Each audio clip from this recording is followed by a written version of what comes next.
Ny lasa tsy fanadino andao ho resantsika kely indray ny mahakasika ny fanambarana izay nataony Jeneraly Richard Ravalomanana tamin'izany fotoana izany na izay fantatry ny maro amin'ny hoe Jeneraly Bomba. Nilaza moa izy tamin'izay fa tsy misy vahoaka Aharesy Zandary izay mitampiadina zany ho izy tamin'izany fotoana izany. Ka ny pitsopitsony mahakasika an'izay ny fakafakena amintsika atao anatin'ity vidéo ity ka manasa antsika rehetra anaraka an'ity vidéo ity hatramin'ny farany.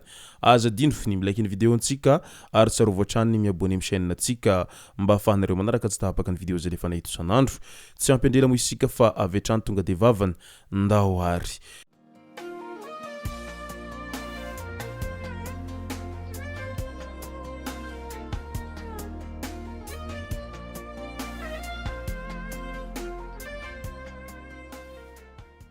Ny tonga tsy miaraba hono na Nandositra ka dia faly miaraba isika rehetra mpanaraka tsy tapaka an'ity chaîne ity ny tenako amin'ity androandroany ity.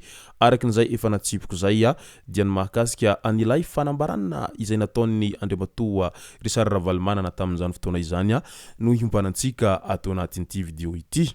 Ekena ary tsy azo lavina fa ny Zandary dia mitampiadina ary izy ireo dia tokony natao hiaro vahoaka sy ny fananany arakin'izay voalaza izay hatrany fa noho ny lalàna izay mifehy azy ireo dia matetika ny androm-panjakana no lasa aloha ao anatin'izay fiarovan'izy ireo zay dia izay voan'ny vahoaka no arovan'izy ireo. Ka noho izany indrindra dia tokony asimpanitsina kely izay lalàna mifehy Zandary izay mba hialana amin'ilay herisetra sy herim-pamiretana izay mahazo ny vahoaka tahaka ny seho nanomboka an'iny 20 septambra iny. Satria maro amin'izy ireo no tena tsy te hanao an'izay herim-pamiretana izay fa noho ny baiko izay voarain'izy ireo dia tsy maintsy miditra antrehatra amin'izay izy ireo noho ny farany. Eo ihany koa noho ilay hoe fitiavam-bola mazava ho azy dia tsy maintsy manaraka any baiko raha te hahazo vola. Araky nireny hita ireny moa dia mafy ny fizaram-bola nandritra anireny hetsy bahoaka ireny raha tsy ilaza fotsiny isika anireo prime maro isan-karazany izay azon'ireo rehetra izay nanaraka baiko sy niaro mafy ny fitondrana nandritra iny fihetsiketsehana iny. Nilaza moa Andriamatoa Jeneraly Richard Ravalomanana tamin'izany fotoana izany fa tsy misy ny vahoaka ahavita Aharesy ny mpitandro ny filaminana izany satria ny mpitandro ny filaminana ho izy tamin'izany dia amina basy dia ianao tanampolo io ve Aharesy basy ho izy tamin'izany fotoana izany. Marina aloha izay ary tsy azo lavina izay hoe ny mpitandro ny filaminana mitana basy dia tsy ho resy amin'ny tanampolo izany mihitsiny. Tadidio nefa fa ny ankanga maro tsy vakinamboa ary izay moa ilay fitenin'ny Taolo izay. Ahoana moa no ahafahanao ndiady amin'ny vahoaka marobe nefa ianao mpitandro filaminana ka mba miaina eny anivon'ny fiarahamonina ary raha tsy ny vahoaka maro no miara-misala sy miara-mientana dia zavapoana izany asan'ny mpitandro filaminana izany satria ny mpitandro filaminana raha hoarina amin'ny vahoaka dia vitsenisa na dia eo aza izy ireo amin'izay hoe mitana basy zay fa raha toa ka mitrotra farakin'izay mafy ny vahoaka dia Nilavolefona ihany izy ireo ny farany. Ary nilaza mazava tsara i Colonel Lilson tamin'izay fotoana izay fa ny mpitandro filaminana dia zana-bahoaka ary tsy maintsy miaro ny vahoaka rehefa ilaina izany. Ary tsy natao ndeha hamono ny vahoaka ny mpitandro filaminana ho izy tamin'izany fotoana izany fa natao hiaro ny vahoaka sy ny fananany. Ka raha toa ka mitrotra ny vahoaka dia tsy maintsy miaradia amin'ny vahoaka ny mpitandro filaminana fa tsy hiaro velively ireo mpitondra fanjakana na ihany koa hiaro an'izay tombotsoan'olombitsy na ihany koa tombotsoan'olotokana izay. Mazava izay voalazany Colonel Lilson izay raha ampitahina amin'izay voalazany Jeneraly Richard Ravalomanana izay satria ny Jeneraly Richard Ravalomanana dia manome vahana ny mpitandro filaminana mba hamono ny vahoaka sy hanao herim-pamiretana amin'ny vahoaka. Fa ny Colonel Lilson kosa dia tsy manaiky an'izay ary tsy miombon-kevitra amin'izay hoe fangejanana atao amin'ny vahoaka izay. Maro ihany ireo zay nilaza ho rôle ary maro ireo zay nilaza ho favorite eto amin'ny tany sy ny firenena. Nefa rehefa nihetsika ny vahoaka marobe dia Nilavolefona ihany ny farany.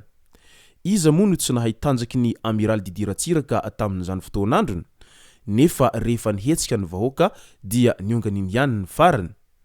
Raha izany amiraly didiratsiraka izany dia sady olona manam-pahaizana no faratampony teo amin'ny gradiny ireo samy ao anatin'izay fitandronana filaminana izay. nefa dia ampivarotra ronono no navita nanongana azy teo amin'ny toerana mahafiloham-pirenena azy. Dia andriamatoa Androrajoelina amin'izay zany dia iza no tsy ho voahongana mihitsy teo amin'ny toerana io. Io ny fanohen-kevitra izay natao tao anatin'izay fandraisana ny hafatra nalefan'ny Jeneraly Bomba tamin'izany fotoana izany hoe tsy misy ny vahoaka Aharesy ny mpitandro ny filaminana izay mitampiadina izay. Izao moa ny vokany rehefa ny vava no mandeha be loatra ka tao anatin'ny fony vahoaka foana ireny vava izay tsy ambininy tao anatin'ireny fotoana ireny.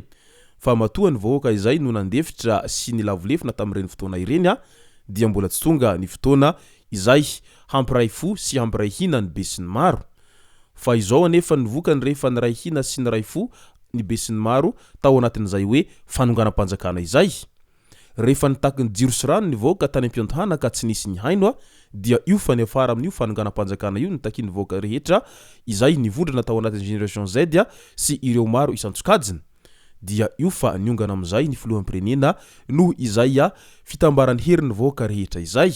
Ka tsara ho mariana hatrany, niza ny favori, niza ny miseho mafy fa rehefa ny vahoaka no miray hina sy miara-misalahy ao anatin'izay tolom-bahoaka izay dia tsy maintsy milavolefona ihany izy ireo ny farany.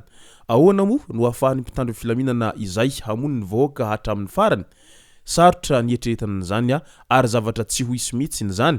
Mety ahavita handratra sy ahafaty olona maro ny mpitandro filaminana ao anatin'izay fanjevona izay, fa kosa tsy afaka ny hamono ny vahoaka rehetra kosa izy ao anatin'izany rehetra izany. Ary ny fonja raha teo na dia hiezaka hisambotra isan'andro aza ireo mpitandro filaminana ka hampiditra any am-ponja, ny fonja koa dia mahay feno ao anatin'izany rehetra izany. Porofin' izany nandrisan'iny hetsika iny dia nanao fampilazana ry zareo avy ao anivony fitantanana ny fonja fa tsy handray an'ireo rehetra izay fisamborana intsony satria feno ny fonja ho izy ireo hatrany. Ka raha ny vahoaka rehetra manerana ny nosy moa izany dia ho samborana avokoa dia aiza ny hanaovana azy ireo? Dia ireo mpitandro filaminana izany dia hanambotra ny vahoaka rehetra manerana ny nosy noho ny fiarovana ny tombotsoan'olombelona sy ny fiarovana ny seza izay tena mamin'ireo izay mahazo an'izany. Sarotra ny etretana n'izany fa izy ireo dia zana-bahoaka ary tsy maintsy miverina amin'ny vahoaka. Porofin'izany izao fa izy ireo ihany no nitaridalana ny vahoaka tao anatin'izay hetsika izay ny farany satria mba leo ihany koa izy ireo raha nahita an'izay herim-pamoretana izay nahazo ny vahoaka marobe izay. Ka izay no hafatra mandeha amin'ireo rehetra izay mbola hitondra manarakeo dia aleo mba asio hajany ihany ny vahoaka ary mba hiano ihany ny feon'ny vahoaka rehefa miteny matoa miteny sy mitalao ny vahoaka dia maharary azy ireny rehetra voalazany ireny. Izay no masaka azonarozy tao anatin'ity video ity tonko lasy tomoko vavy misoratsika rehetra nanaraka an'ity video ity hatramin'ny farany. Azadino ny milaiky ny videontsika ary tsarovatrany miabone amin'ny chaîne antsika mba ahafahanareo manaraka tsy tapaka ny video zay lefa nahito isan'andro. Tomoko lasy tomoko vavy mankasitraka dia mirary soa.